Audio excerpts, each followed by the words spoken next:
Quizá la figura de Goya sea tan atrayente por lo que supone de ruptura, tanto con la pintura como con la sociedad que le rodea, convirtiéndose en el eterno insatisfecho, casi en un maldito al final de su vida.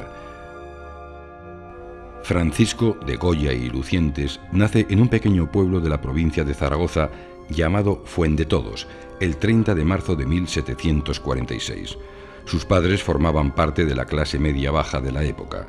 La familia tenía casa y tierras en Fuendetodos, pero pronto se trasladaron a Zaragoza. En la capital aragonesa recibió Goya sus primeras enseñanzas.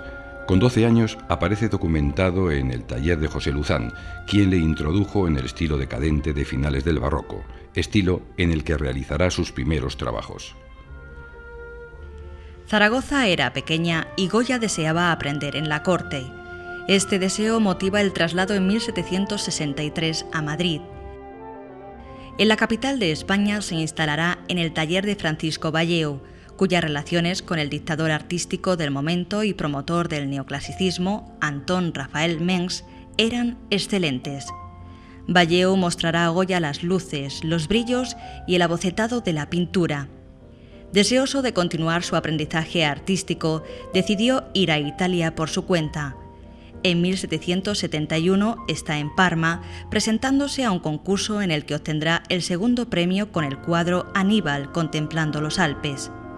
La estancia italiana va a ser corta, pero muy productiva. A mediados de 1771 está trabajando en Zaragoza, donde recibirá sus primeros encargos dentro de una temática religiosa y un estilo totalmente académico. El 25 de julio de 1773, Goya contrae matrimonio en Madrid con María Josefa Valleu, hermana de Francisco y Ramón Valleu, por lo que los lazos se estrechan con su maestro. Los primeros encargos que recibe en la corte son gracias a esta relación. Su destino sería la Real Fábrica de Tapices de Santa Bárbara, para la que Goya deberá realizar cartones, es decir, bocetos que después se transformarán en tapices. La relación con la Real Fábrica durará 18 años y en ellos realizará sus cartones más preciados, en los que nos presenta un sensacional retrato de la sociedad española de la Ilustración, con sus majos, majas, manolos y nobles, interesándose el maestro por los efectos de la luz y el color, aunque todavía los rostros de sus personajes no presentan una fisonomía particular. Por supuesto, durante este tiempo va a efectuar otros encargos importantes. En 1780 ingresa en la Academia de San Fernando, para la que hará un Cristo crucificado, actualmente en el Museo del Prado. Y ese mismo año decora una cúpula de la Basílica del Pilar de Zaragoza, aunque el estilo colorista y brioso del maestro no gustará al cabildo catedralicio y provocará el enfrentamiento con su cuñado Francisco Valleu. En Madrid se iniciará la faceta retratística de Goya. Durante el verano de 1783 retrata a toda la familia del hermano menor de Carlos III, el infante don Luis, en Arenas de San Pedro, Ávila, sirviéndole para abrirse camino en la corte. Aprovecha también su contacto con grandes casas nobiliarias, como los duques de Osuna o los de Medinaceli, a los que empezará a retratar o a realizar escenas para decorar sus palacetes. Carlos IV sucede a su padre en diciembre de 1788. La relación entre Goya y el nuevo soberano será muy estrecha, siendo nombrado pintor de cámara en abril de 1789. Este nombramiento supone el triunfo del artista y la mayor parte de la corte madrileña pasa por su estudio para hacerse retratos que cobra a precios elevados. Durante 1792 el pintor cae enfermo. Desconocemos cuál es su enfermedad, pero sí que, como secuela, dejará a Goya sordo para el resto de sus días. Ocurrió en Sevilla y Cádiz, y en Andalucía se recuperará durante 6 meses. Esta dolencia hará mucho más ácido su carácter y su genio se verá reforzado. El estilo suave y adulador que hasta ahora caracterizaba la pintura de Goya dará paso a una nueva manera de trabajar. Al fallecer su cuñado Francisco Valleu en 1795, ocupa Goya la vacante de director de pintura en la Academia de San Fernando, lo que supone un importante reconocimiento. Este mismo año se inicia la relación con los duques de Alba, especialmente con doña Cayetana, cuya belleza y personalidad cautivarán al artista. Cuando ella enviudó, se retiró a Sanlúcar de Barrameda y contó con la compañía de Goya, realizando varios cuadernos de dibujos en los que se ve a la duquesa en escenas comprometidas. De esta relación surge la hipótesis de que doña Cayetana fuera la protagonista del cuadro más famoso de Goya, La maja desnuda. En estas fechas de la década de 1790, Goya también intervendrá en la elaboración de los caprichos, protagonizando doña Cayetana algunos de ellos. En estos grabados, Goya critica la sociedad de su tiempo de una manera ácida y despiadada, manifestando su ideología ilustrada. En 1798, el artista realiza la llamada Capilla Sixtina de Madrid. Los frescos de San Antonio de la Florida, en los que representa al pueblo madrileño ubicado tras una barandilla asistiendo a un milagro. Goya utiliza un estilo en el que anticipa el impresionismo por la forma de trabajar y el expresionismo por los gestos de sus personajes. Goya está en la cresta de la ola y su fama como retratista se afianza, convirtiéndose en el verdadero número uno. Toda la nobleza y buena parte de la burguesía adinerada desea posar para el maestro, consiguiendo amasar una pequeña fortuna con la que se permite tener algunos lujos.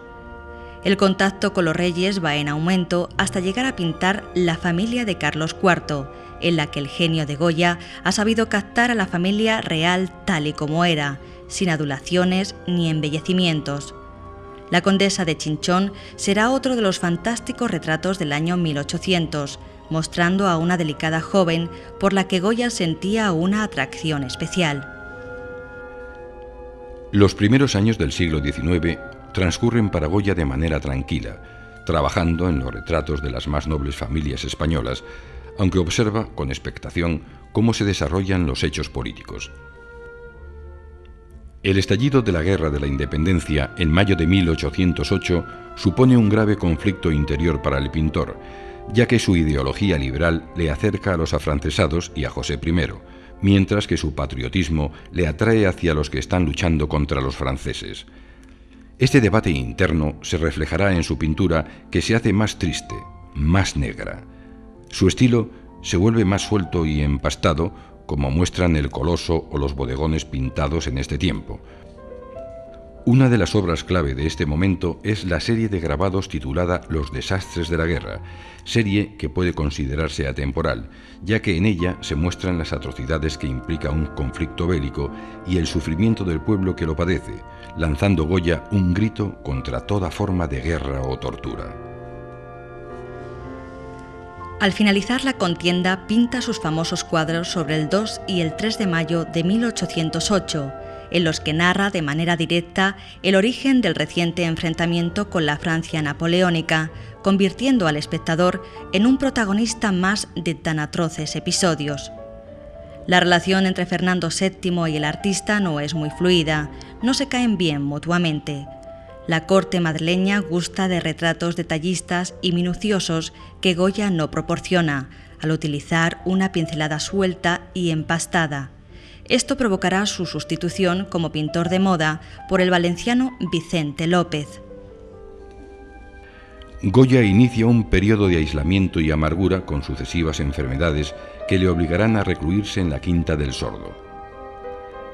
En esta finca de las afueras de Madrid realizará su obra suprema, las famosas pinturas negras, obras en las que Goya se permite recoger sus miedos, sus fantasmas, su locura.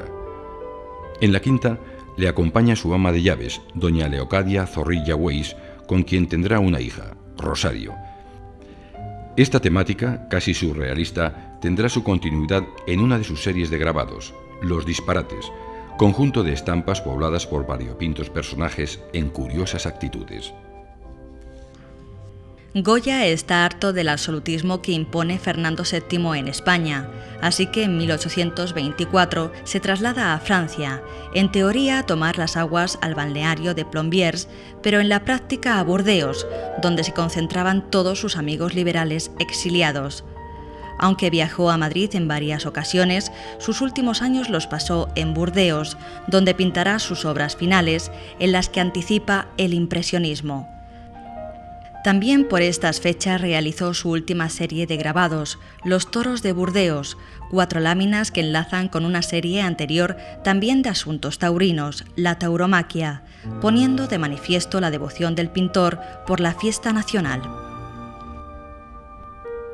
Goya fallece en Burdeos en la noche del 15 al 16 de abril de 1828, a la edad de 82 años. Sus restos mortales descansan desde 1919 bajo sus frescos de la madrileña ermita de San Antonio de la Florida, a pesar de que falte la cabeza, ya que parece que el propio artista la cedió a un médico para su estudio. Con su muerte se pierde un artista de raza que transmitió de manera insuperable la idiosincrasia de la sociedad española de un tiempo tan atractivo como desconocido, la Ilustración. Por desgracia, su estilo apenas fue continuado, pero sí que será admirado por los jóvenes artistas franceses que con el impresionismo romperán las reglas del juego de la pintura tradicional.